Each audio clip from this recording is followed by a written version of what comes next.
And welcome everyone to Learn a Trade. My name is Kevin Tate, here live to go over, do a quick follow up on a for real blender repair.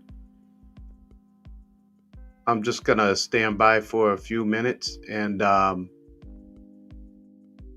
give people a chance to come on if they like.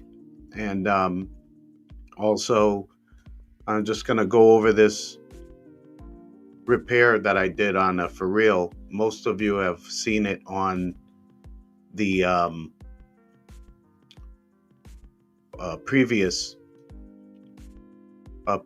video that I've done, and I just want to go back over it a little bit and then go over the details on how I finally got the part and was able to repair the blender.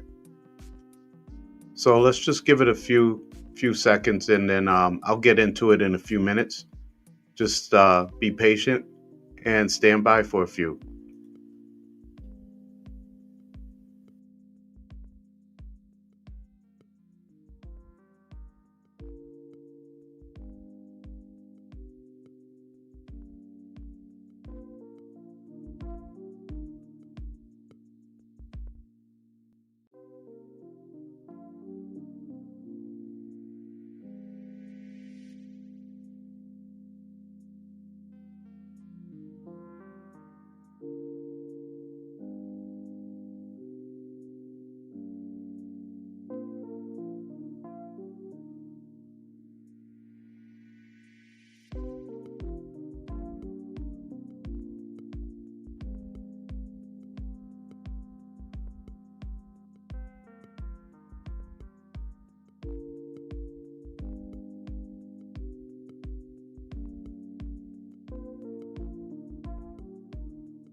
All right, everyone.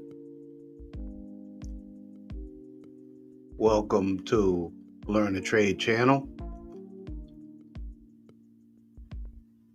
We don't have many that are coming on yet, so I'm just gonna kind of get started with a few things that I'd like to get out the way, and then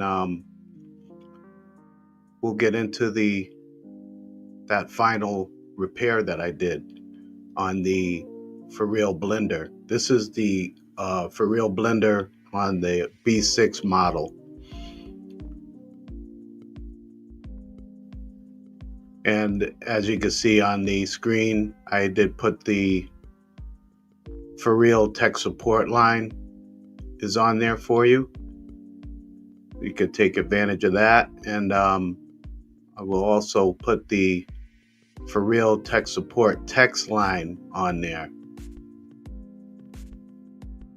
And if you've seen in some of my past videos for real, I do mention that anytime that you're contacting tech support, you always want to have your model and serial number available and the address that you're at doing the service, just to keep the your wait time down. Because having the model and serial number, that'll help them be able to locate the past notes on the equipment that you were working on. and any pertinent information that you might need. So always have your model and serial number ready. And then I also would like to mention, for those that may be interested in attending a free FBD training, please send me an email letting me know that you're interested, and I will put you on the list. And then once FBD finalizes the training date, you will be informed on that training date in advance, so you'll be able to attend the training, and it should be a very good training. So just send me an email to that email that's on the screen, and then we'll get you on the list.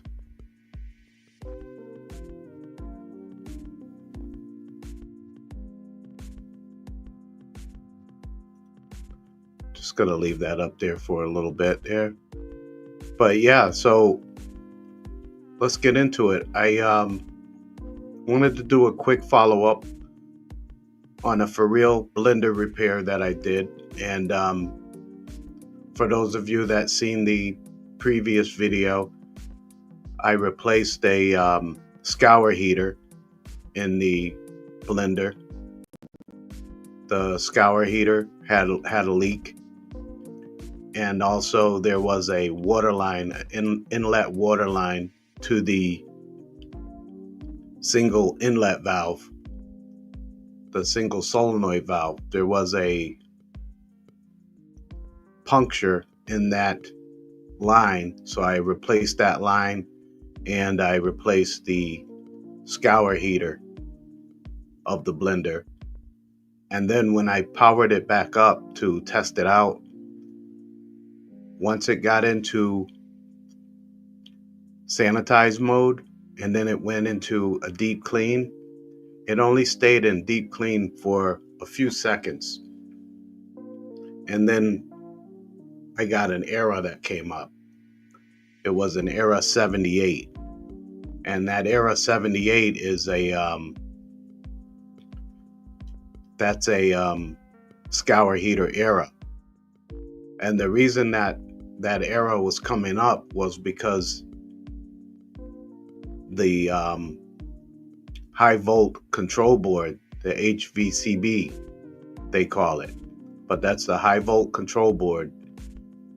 That board had water damage, and it caused the board to constantly send 120 volts to the heater. So the heater was always running, always heating up, and it's not supposed to do that. It's not designed for that, especially during the initialize and deep clean modes.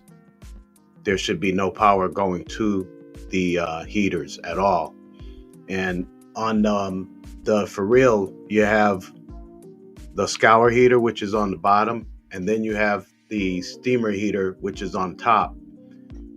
And today I'm going to go over that. I'm going to show you an image of the actual high volt control board that I replaced.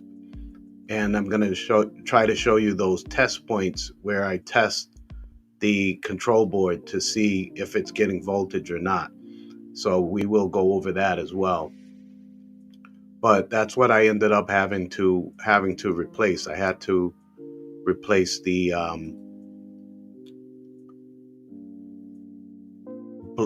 scour heater, that inlet water line, and I had to replace that high volt control board because it was just sending power to the scour heater constantly. So the scour heater was overheating, and that's probably what caused the scour heater to fail in the first place.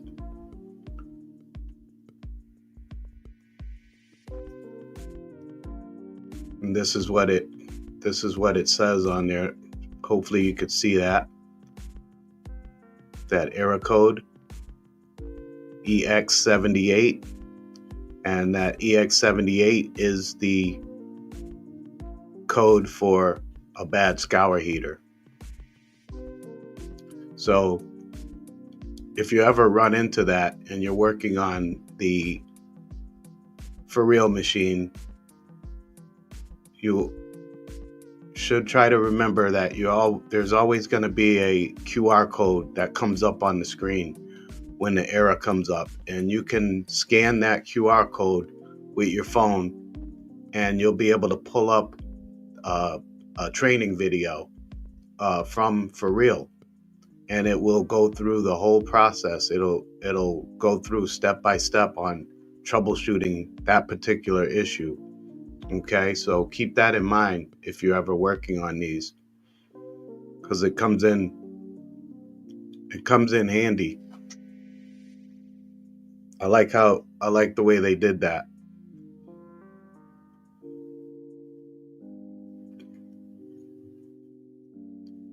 Then here, this is the scour heater that I had to replace because it was leaking and it had gotten damaged due to the issue with the board. That's the scour heater there.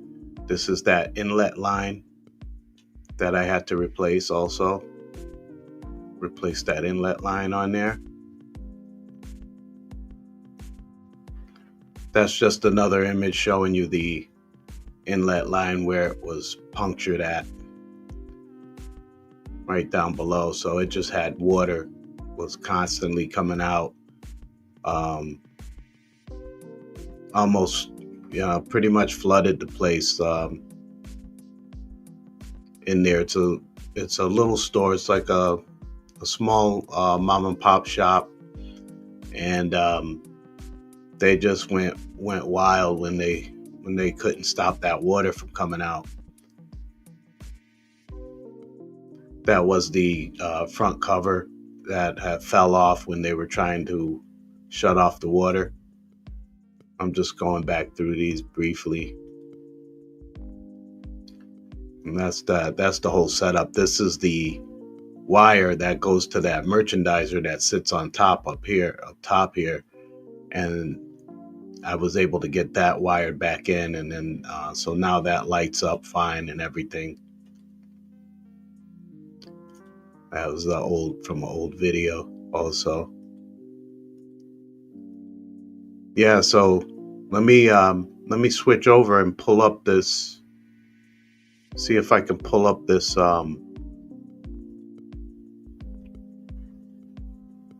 image for you.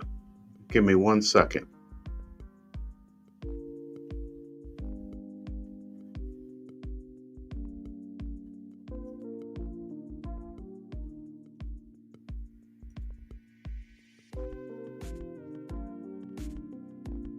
There we go.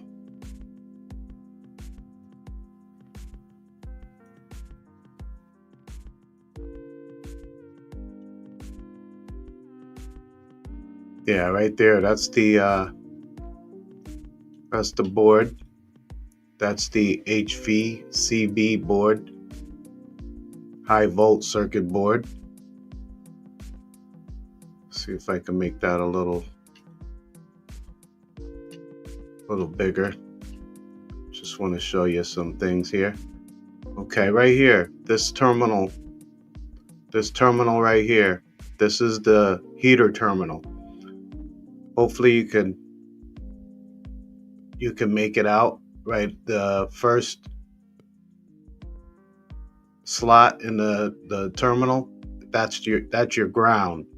And then here, these two slots right here, those are for your scour heater. Okay, it's going to be 2 black wires for your scour heater. These 2 terminals here are going to be 2 white wires for your steamer heater. So you have your ground, your scour heater wires, and your steamer heater wires. And what you want to do is, if you run into that issue, when the machine is in sanitized mode, you should not have power at these terminals right here. Okay, so what you want to do is you want to go across your two scour heater terminals with your voltmeter, and you should not get a voltage reading. You should not get 120 volts or 122 volts or 120 volts. You should not get a voltage reading. You might get a small reading like 16 or 10 or something like that, but you should not get 120 volts across there during the sanitized deep clean cycle. And that's the same for the steamer heater wires. So you want to take your measurements, you want to measure your voltage there at that point, and then if you do have voltage at one of those points, then that means that that board is sending power to the heaters when it shouldn't be. So that's an indication that there's an issue with that board. So the best thing to do is to go ahead, shut the machine down, make sure it's powered down, unplugged, and then you want to disconnect your wires, and you want to try to inspect the board. Okay, you want to try to inspect the board and see if there's anything that looks like water damage or burnt wire or burnt section of the board or something like that, some type of damage or something. You want to try to check that out. If you don't see anything on the front face of the board, you might want to take the board all the way off and turn it around so you can inspect the back of the board. And what you're looking for on the back is the same thing: burn marks or water damage, indication of water damage, stuff like that. You might come across it. So if that's the case, then you will have to replace that board. Okay, and if the equipment is still on warranty, this is the board from Partstown. This is the board from Partstown. So if the equipment is still under warranty, then more than likely, For Real will be able to send that part to your customer's location. Okay, so keep that in mind. Just to clarify, you want to make sure that the equipment is under warranty. If it's not, then the customer is going to have to purchase the board. They can purchase the board from For Real or through Partstown or through you. It's all up to them, how they want to do it, but they will have to go ahead and purchase that board. But if they're under warranty, all you have to do is contact tech support. You see their number up on the screen. You can contact them and let them know what you found, let them know the steps you took, and then they'll take it from there. They'll let you know, hey, we'll have that on its way. We'll have the board on its way, and we're gonna send. They may want to send you a modem so you can update the modem, upgrade the modem. They may want to send you some interconnect wires for this area. Let's see if I can. Yeah, this area right here. This is where the interconnect wires will go. So they may want to send that to you as well. And that's what you'd have to do in order to get the board and then be able to replace it and fix the equipment for the customer. So that's what I did. I ended up testing that board out. It failed, and I went ahead and ordered it, and I went back once it came in. That's the other thing that's good about For Real is they get you the parts pretty much the next day, unless there's like some real issues or something. But usually they get that part out like the next day for you, so it's not like a long wait time. Um, but that's what I did. I went ahead, went back there, put the new board in, worked like a charm. It went through the initialization mode. It went through the deep clean just fine, and then it it went into operation. And then I was able to do a test blend, and that came out fine. And just before I was getting ready to, just after I wrapped it all up, I had put the panels back on and everything. Three people came in and got some product. They got a For Real shake. So I was able to stand by and let them get their shake, and it went through three uh, blend sessions, and it had no problem at all. So that's what it was, and that's why I wanted to do this follow up. Hopefully, that will help some of you that are out there in the field and that are working on these For Reals from time to time. They're not too hard to work on. The only thing that, in my opinion, that makes it a little difficult to work on these things is when they're in a tight spot, and it's usually good if you can have a lift table of some type so that you can pull it out and work on it from the lift table. That way you have enough space. But when it's a small store, it gets pretty tight. So just keep that in mind if you ever do work on these. You more than likely you're going to need a lift table.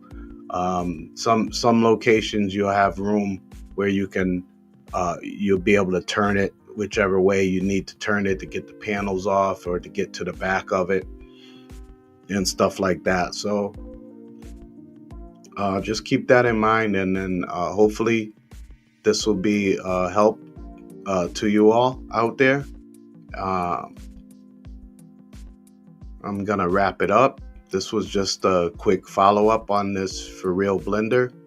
Hopefully, those who didn't catch this live, you'll be able to catch it on the replay, and and check it out, and let me know if it's helpful to you. I like to thank all of you for watching. I like to thank the channel members. I like to thank the website members for your support. I appreciate you all, and I look forward to doing some more with you. So I will see you all on the next video. Thanks for watching. Take care and stay well.